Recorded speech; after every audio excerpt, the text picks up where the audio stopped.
I now give the floor to Her Excellency Maria Malmer Stenergard, Minister for Foreign Affairs of Sweden.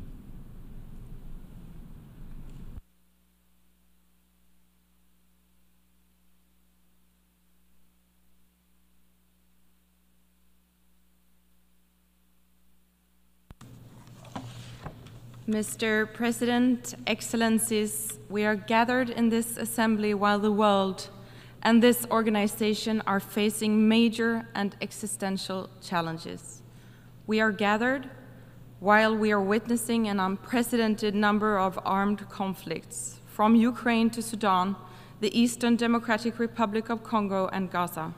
We are gathered while we are failing at our collective goal of maintaining international peace and security, of saving future generations from the horrors of war and from the disastrous consequences of underdevelopment and climate change. Mr. President, the UN Charter, the sovereign equality of all states, the peaceful settlement of disputes, the prohibition of the threat or use of force against any state is being challenged. We must stand by the Charter. Sweden's strong defense of international law, including the UN Charter, is based on the understanding that both our own security and that of other countries depends on it. Ensuring respect for sovereignty, territorial integrity, and political independence of all states, both large and small, is in our common interest. At its core lies the need for a global system that is open, predictable, and applies equally to all. In too many places around the world, including in Sweden's immediate neighborhood, we are witnessing the consequences of violations of the rules and principles we have all agreed to. Since the start of Russia's aggression against Ukraine in 2014, and with a full-scale invasion of Ukraine in 2022, Russia has brutally invaded the territory of another UN member state. This Assembly has strongly and repeatedly condemned Russia's aggression against Ukraine as a blatant violation of international law, including the UN Charter. If a member of the Security Council is allowed to reap the fruits of aggression, the harmful impact will not stop with Ukraine. Russia's leadership will continue its attempts to impose its rule on neighboring countries. The territorial integrity and sovereignty of all states must serve as a basis for a comprehensive, just, and lasting peace in Ukraine. This was confirmed at the Peace Summit in Switzerland in June, which gathered some 100 delegations from all continents. Ukraine has made clear from the start that it wants a peaceful settlement based on the UN Charter. As President Zelensky rightfully said in his speech before this Assembly yesterday, there can be no just peace without Ukraine. Sweden's steadfast support for Ukraine's efforts to restore its sovereignty and territorial integrity will continue for as long as it takes. As a direct response to Russia's full-scale invasion, Sweden and Finland chose to join NATO. For Sweden's part, this represents a truly historic change, ending 200 years of military non-alignment. This was our decision to make because it is the right of each state to choose its own security policy path. Sweden's NATO membership gives us a new, crucial platform to defend the fundamental values of our foreign and security policy. We will apply the same principled approach in NATO as we do in the UN, the EU, the OSCE, and the Council of Europe. In other words, we will continue to defend international law, democracy, individual freedoms, human rights, and gender equality. Mr. President, Sweden has always defended the universal principles of sovereignty and the right to self-determination. In fact, Sweden has consistently supported countries struggling for liberty, independence, and democracy, not least in Africa. And we continue to be an engaged partner of African countries. To take just one example, I am deeply concerned about the situation in Sudan. More than 10 million people have been displaced, which roughly corresponds to the entire population of my own country. Safe, rapid, and unhindered humanitarian access, an immediate ceasefire, and negotiations ensuring a return to civilian rule are urgently required. Therefore, Sudan is among the countries receiving the most humanitarian support from Sweden this year. Sweden remains a key partner and donor of UN humanitarian assistance, as well as of peacekeeping and peace-building efforts. Similarly, Sweden supports the ongoing peace efforts by the United Nations in Yemen, where we will continue to work with our partners for a principled and inclusive humanitarian response. The people of Yemen are looking to the international community for hope, for a way out of humanitarian despair. We must answer that call.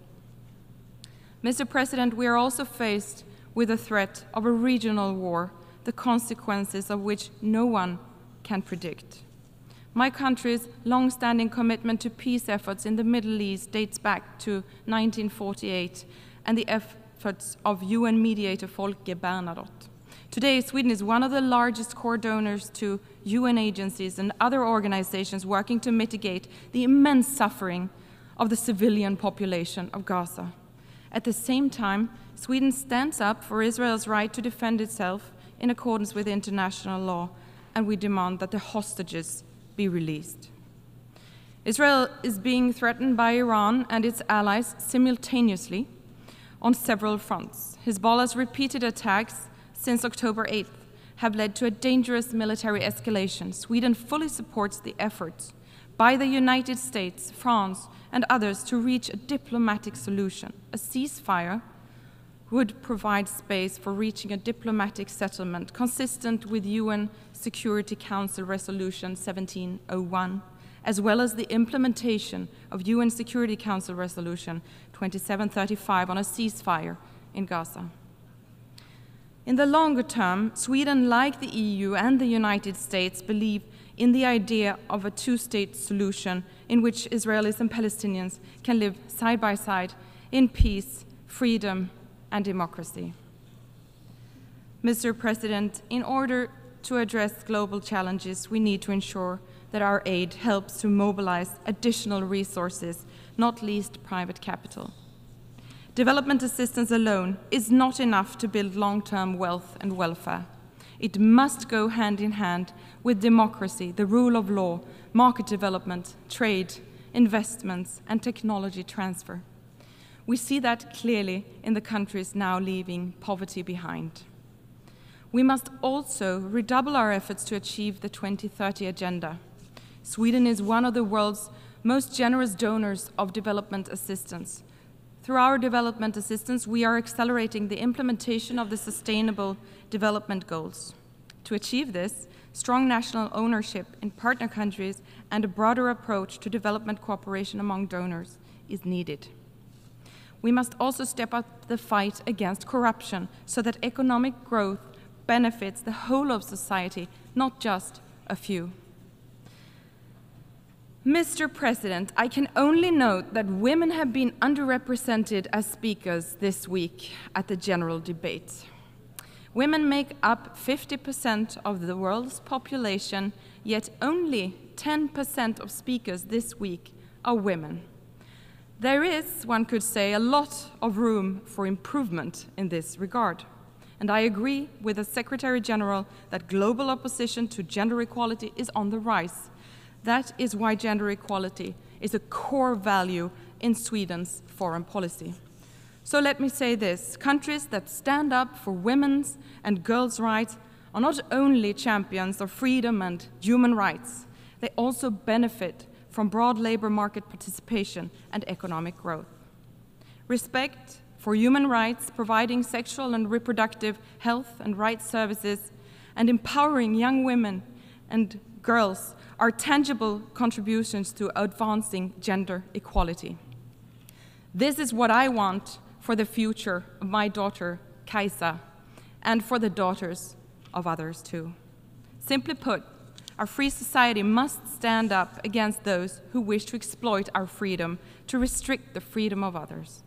Everyone must be able to live safely and freely, regardless of religious beliefs or personal convictions, regardless of skin color and regardless of whom they love. To my government, this is of such importance that we have begun work on an action plan for equal rights and opportunities for LGBTQI people. Mr. President, the green and digital transition offers vast opportunities in terms of new jobs, increased growth, and improved livelihoods. Sweden aims to become climate neutral by 2045 at the latest. As early movers, we want to show that it's possible to reduce emissions while maintaining economic growth. At the same time, global ambitions on climate action and climate financing must be raised. Here as well, we are increasing our support even further and enhancing its effect, advancing innovative financial models to mobilize more private capital.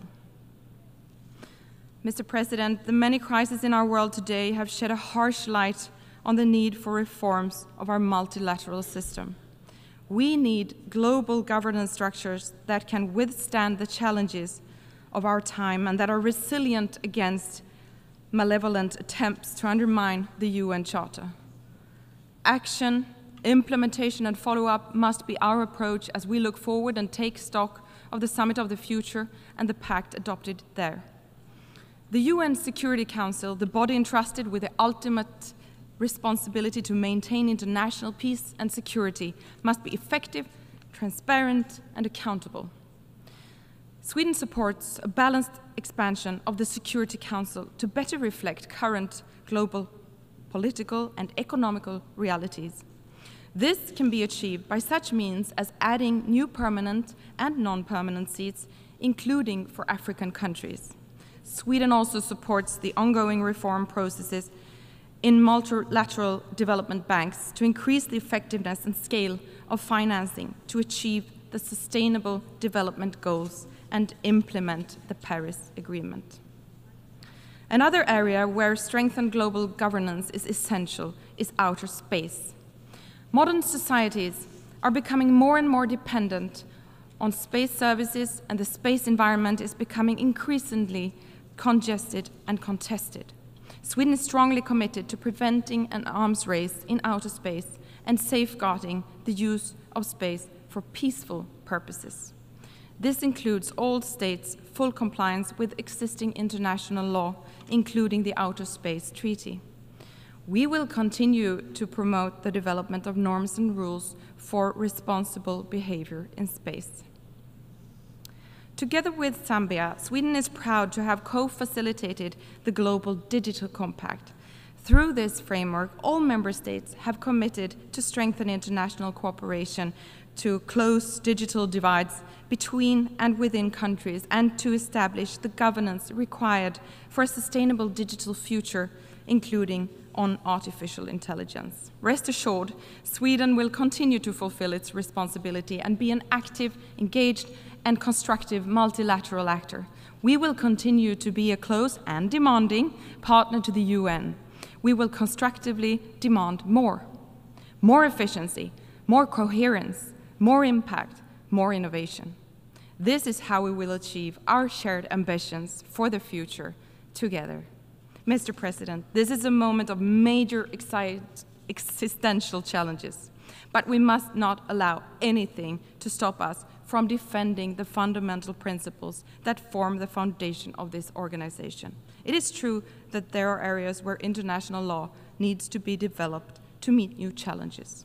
However, it is equally true that hundreds of millions of people have been lifted out of poverty based on the norms, the purposes, and the principles enshrined in the UN Charter.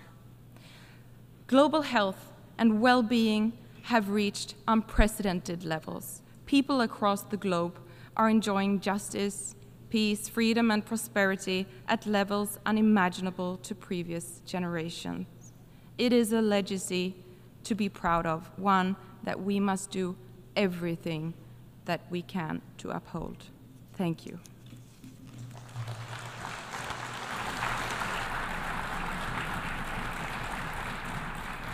I thank Her Excellency Maria Malmer Stenergard, Minister for Foreign Affairs of Sweden.